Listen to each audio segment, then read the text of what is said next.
Hi everybody, I'm Jennifer Angel. I'm back. Well, sort of. I've got bronchitis, so I was unable to get the reports out last week, but I do want to cover the eclipse, and then we will go into next week, the week February the 5th, okay? All right, so it's a lunar eclipse. It's a total lunar eclipse, so it's pretty intense.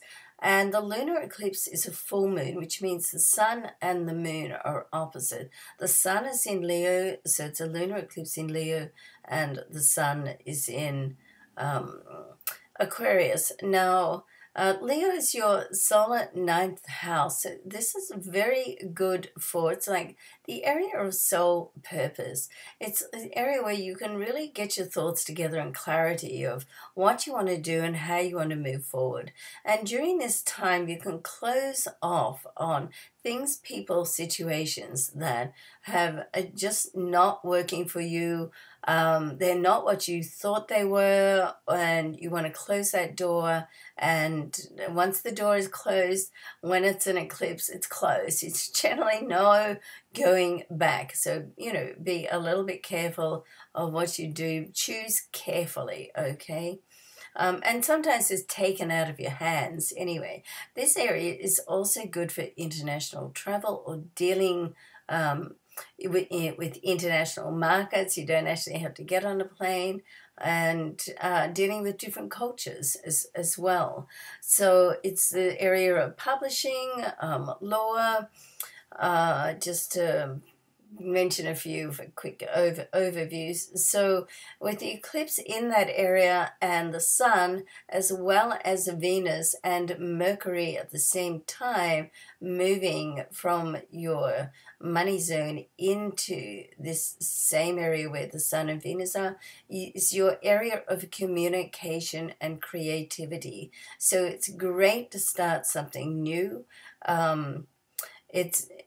It's great to start something new on a business level, and just to be able to connect with other people, like-minded people, and have an ease of communication, okay? And if something, once again, is not working, that it's likely to be highlighted during this eclipse time. And sometimes you can just have like a clash, out of the blue, and that sort of highlights something that's going, you know what, I just don't need that. And that's the choice that you have, the decision that you make. Now, so you do still have, of course, Pluto and Saturn in your money zone, even though that communication planet Mercury is moving out. And but before it does move out, there is a sextile with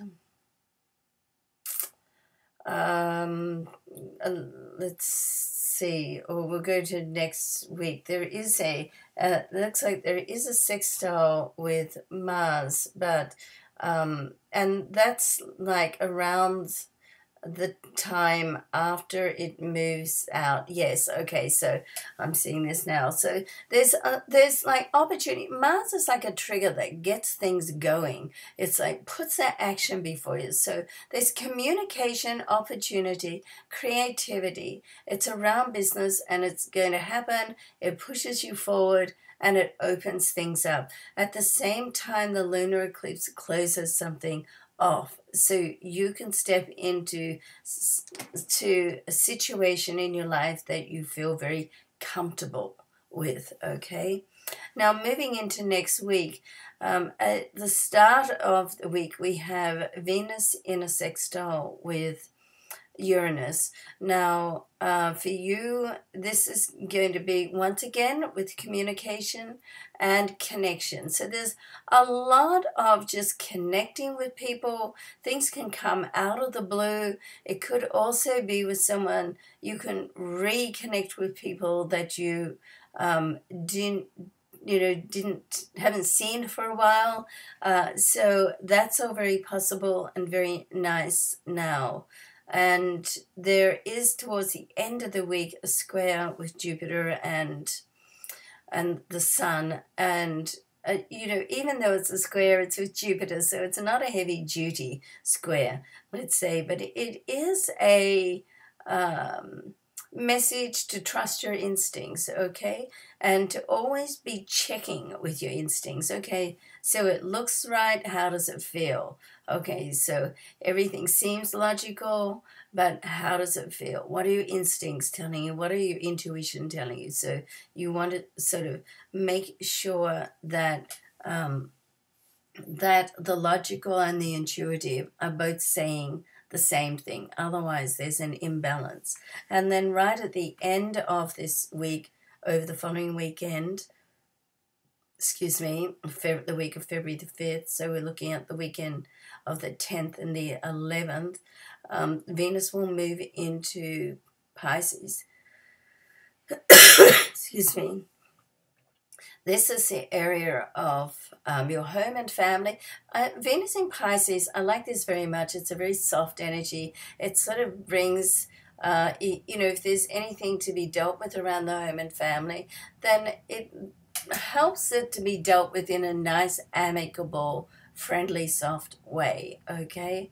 And it also is nice for love too. So yeah, I don't think there's not any love in your chart. So, you know, all that communication can be with someone that's close to your heart as well.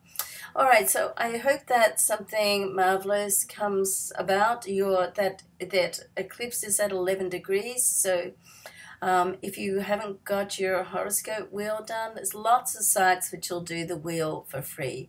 It's an automatic service. It's mostly correct. I don't have that automatic service, so I have to do the calculation of the wheel manually. So if you have a reading with me, I can do that with you, but it's good just to get the wheel done. As I said, lots of sites that'll do it for free. It's an automated thing, and then you get, like, you know, the planets, the positioning of the planets and the degrees, okay? So it's good to have. All right, so have a great week, I hope. I'll see you next week. Bye.